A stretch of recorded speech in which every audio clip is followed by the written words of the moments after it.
I'm Joe Reed, and this is Behind the Mic with AudioFile magazine. Emily Connelly is with me. We're talking fantasy this week. Hello, Emily. Hi, Joe. Today we're talking about the Dallergut Dream Department Store, and it's written by Miye Lee and translated by Joosun Lee and narrated by Shannon Tyo. And this is one that I had heard about because it was translated. It's a huge hit in South Korea, and it's great that we're seeing more books from there coming over to us in translation. And in television too, a lot of movies, a lot of TV, and it's all been fascinating.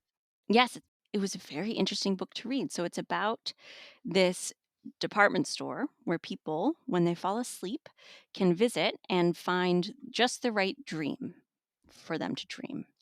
And it's set in the world of this department store, this sort of dreaming world. And our main character is named Penny, who's just started working at the department store. So we get to know this world and this store through her eyes. Fascinating. And I'm noticing a trend this week. So first we had people trading in regrets, and here we have them picking up I know. dreams. It's like all these magical jobs. Yeah. They're interesting to read about. And I think it's definitely a trend I've been seeing, particularly from Japan and Korea. I feel like a lot of the books that have been getting translated fit into this sort of healing literature I had heard people talking about. Yes, yes, because I was thinking about the Japanese novel, and it's basically short stories. Each one is finding that perfect meal that somebody needs. Right, that you and Kendra just Exactly. talked about. Exactly. So this is great. It's really interesting idea that you would go to a different world in your dreams and there are all these different people crossing paths there, but they don't remember it when they wake up. And so you get to both see what it's like in the department store and it's they're running a business. What is it like running that business? Who's making the dreams? What happens when they run out? Wow. Can they run out? Do they run out? They do. If they haven't made enough for that day, they can run out.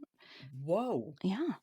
And then you also get little windows into the dreaming people's minds to see what happens when they're asleep, what those dreams are like, and what happens in their real life when they wake up, how what they dreamed influences what they think about their own world.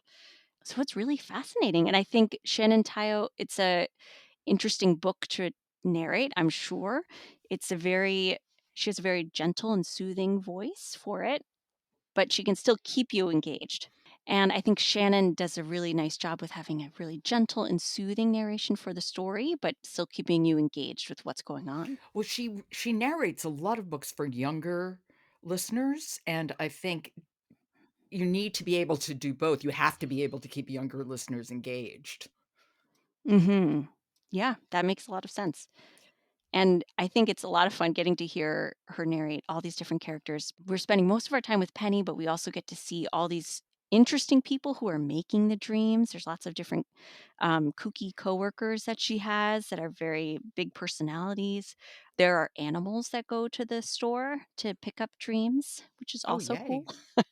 So it's an interesting world. And I could see if you were ever somebody who was having a hard time with sleeping, this might be a nice one to listen to and might give you some interesting dreams if you were listening to it to help fall asleep. Well, all the reviews say, since you've been talking, I've been just glancing, and they all seem to start with the same thing. It's comforting, it's gentle, it's Very, yes. sweet. There are dreams that people have about loved ones who've died, and those are very sweet, nicely handled too. So there's a little bit of grief in the book, but it is overall very comforting. Listen. Well, why don't we hear a little? Sure. So this is Penny arriving early at work and taking in the view of the Dallergut Dream Department Store. Okay, this is the Dallergut Dream Department Store. It's by Miye Lee, and it's read by Shannon Tyo. By the time she arrives at the store, she realizes she's much earlier than usual. All employees at the Dallergut Dream Department Store have their shifts carefully assigned so the store can be run 24/7 unless dreams sell out. There is no point in coming in early. Penny decides to enjoy the sun outside.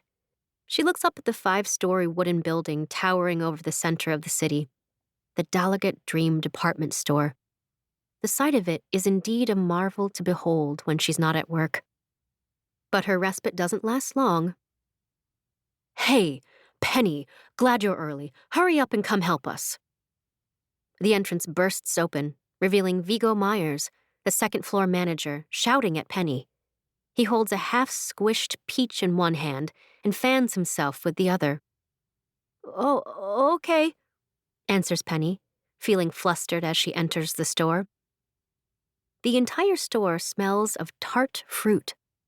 Decorations made of peaches, apricots, big green grapes, and other fruits are hanging around the lobby. Shannon has such a lovely, youthful quality to her voice. Yes, I think she was the right choice for Penny's character Yeah, I too, agree. because, she's just starting out at this job.